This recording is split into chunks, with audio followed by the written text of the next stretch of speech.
Steve, look, this has effectively doubled in price from $6 billion to $12 billion since Labor's come to office. And I think it's worthwhile taking a step back, looking at this in the broader context of where we are at.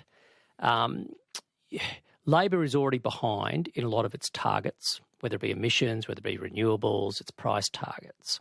Only last week, an independent energy economist exposed a $60 billion black hole in the government's climate and energy policies. $60 billion, which is being ignored as costs by the government. And today we read in the Sydney Morning Herald that Snowy 2.0 has gone from $6 billion to $12 billion. And so we will wait to see what the full report says when hopefully it gets released tomorrow. Why isn't that the problem of the coalition? Because this project came about through your old boss, former Liberal Party Prime Minister Malcolm Turnbull. It's his baby, not the government's. So when the coalition left office, there was a review done by the Australian National Audit Office, and it concluded that Snowy 2.0 was being managed well, that the governance framework was very effective. Now, that was basically when the coalition left office. And then we heard this morning on radio from former CEO Paul Broad of Snowy 2.0 that the funding envelope at that time was around $6 billion. So what's happened, therefore, you put those 2 points together, you have the coalition leaving office with the Australian National Audit Office saying, good job, well run, and the former CEO saying, budget $6 billion, to today. And suddenly now you have a $12 billion price tag, effectively a doubling since Labor came to office. Isn't that, though, because the construction company has hit very heavy rock and the driller is stuck? In other words, it's an unforeseen engineering problem, now headache.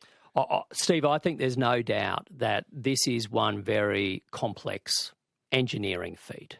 And I don't think anybody would deny that. And I also think that there are legitimate reasons why you could argue, due to supply chain challenges and so forth, that there might be some increases in costs. However, what has really driven a doubling since Labor came to office, I think that gives rise to a series of questions that I'm hoping tomorrow's exposure of the report will answer. And one of those questions is this: why has the contractual arrangements for Snowy 2.0 apparently moved from being a fixed fee project to a cost plus project, which effectively means that the government has agreed to shift the risk and the cost of blowouts to the Australian taxpayer rather than the prime contractor? So that's different from when the coalition was in government. It was all on the contractor when your side was in government, but now you're saying that the federal government now has shifted the cost to the taxpayer. That's exactly what we need answered when the report comes out. Oh, okay. So we won't know that till tomorrow. Okay. Correct. So that is what has been suggested to us. It has already been reported elsewhere a couple of months ago that may have happened. Paul Broad mentioned on radio this morning that was his understanding. And Steve, as you might recall, my background pre-politics was doing a lot of deal work, a lot of international deal work. I've been around the table, I've negotiated a lot of deals. If you suddenly shift your deal arrangement from a fixed fee, and you're the buyer, right, a fixed fee arrangement, to a cost plus, where the entity delivering the goods or services can just keep doing the job, they're passing on the cost, they still get their margin on top, well, that means you are absorbing more risk and you're absorbing the cost of any blowout. So this is one of the key questions we need the Minister to be answering tomorrow once the report is laid out. If we didn't do Snowy 2.0, what are the alternatives? Because we know that we're going to have an energy shortfall because we're shutting down coal-fired power stations. If we don't do that, if we don't do Snowy 2.0, where does the electricity come from? I don't think anyone at this stage is saying that the whole notion or principle of Snowy 2.0 is a bad thing. Indeed, Snowy itself, 1.0, if you like, is an iconic pioneering feat for Australia about which we're all proud. But if there's a concern I've got with where we're going at the moment, is the government suite of policies are forcing a race to the exit of our existing baseload power stations. So 80% of our baseload power will exit the Australian grid by 2035. That's 80%. And there is no guarantee of a replacement. And half the problem here is that the government is basically putting its foot on the pedal, saying, OK, exit, exit, exit, while at the same time there's been a stalling of investment in renewables, there's been a heightening of sovereign risk for investment in gas. So things are becoming a total mess, Steve. The Governor of the Reserve Bank, Michelle Bullock, the new Governor of the Reserve Bank, made some comments about this in Canberra yesterday, expressing her or laying out what the Reserve Bank sees as the risks from the climate and the economy. Now, these climate risks will affect the economy through several channels. Hotter temperatures and more extreme weather will disrupt businesses. They'll damage property and lower productivity growth. Actions taken to reduce emissions might present adjustment costs, but they'll also present opportunities. Indeed, while there's much uncertainty in this area, there is general agreement that a timely and orderly transition will be the less costly approach in the long run.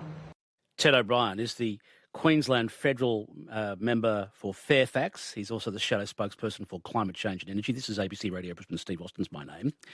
So is that timely transition taking place as far as the opposition is concerned? No, Steve, it's not. I think from those words there is no doubt that there is a consensus, I believe, between the two governing parties of this country as to where we need to get to by 2050. Where there's a debate, it's how you get there. So a lot of Michelle's words there in terms of the climate risks, there's no debate between the coalition and the government on that. Where there is a big debate is how do you get there? How do you decarbonise the country? And we believe that Labor is setting Australia up for a fall. And if we keep going down this path, come 2050, we'll be a far weaker and poorer nation. And it's the Australian people who pay.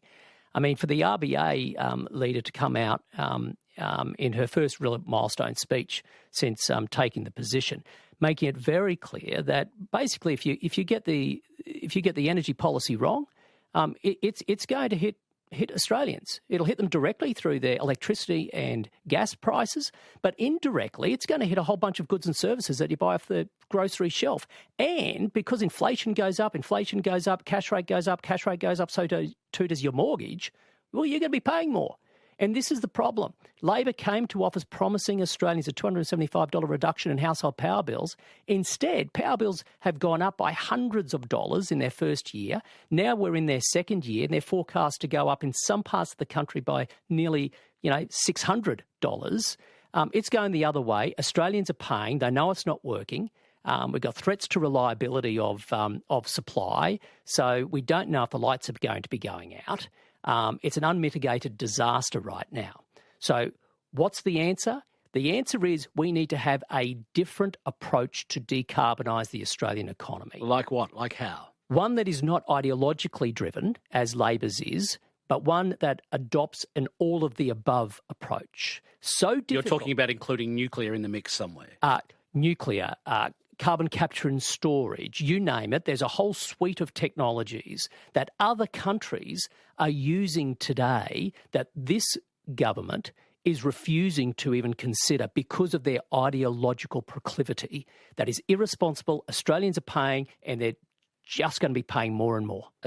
We have a couple of trial programs for carbon capture and storage in Australia, and as far as I'm aware, they're not proven yet. They're not working yet, unless something's happened in recent days. But as far as I'm aware, they're not actually proven yet.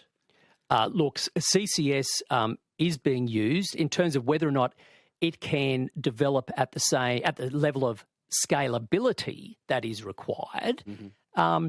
If you apply the same question mark of, therefore, should we look at it? Maybe we shouldn't. If that's our rationale, then would we really be investing in the possibility of, green hydrogen for export, right? I mean, at the end of the day, as a coalition, we believe all of these technologies should be looked at. We need to have an agnostic approach. Countries that are doing this well, Steve, they adopt this all-of-the-above approach. Every technology has a different purpose, a different role. The trick is to have a balance of technologies as you decarbonise the grid. That's what works overseas, but the Australian Labor Party is refusing to contemplate a balanced mix. The Labor Party has supported your previous government, the government you were previously a member of, the idea of nuclear-powered submarines in the AUKUS agreement. So we'll have nuclear-powered submarines, but we won't have nuclear power. Has that argument progressed at all in Canberra, as far as you're concerned, on the opposition side?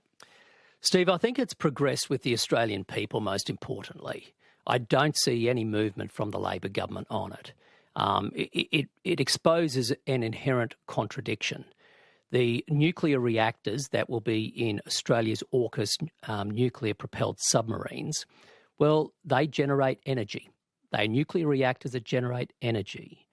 Well, so too are the next-generation small modular reactors that many countries are adopting to generate energy for their grid, but also to help hard-to-abate industry decarbonise. That's what other countries are doing. But for some reason, this Labor Party thinks it's fine for us to have nuclear reactors in submarines, have our submariners sleep with them, travel from port to port, but we can't have one on shore. I mean, that just doesn't make sense in anyone's logical mind, especially considering for well over 60 years we've successfully managed a nuclear reactor 30 kilometres outside Sydney CBD. We're already a nuclear nation. We've got a reactor. We're adopting nuclear subs. Why on earth would we not consider this as part of a broader balanced energy mix for our future? Ted O'Brien, thanks for your time. Thanks very much, Steve. Ted O'Brien.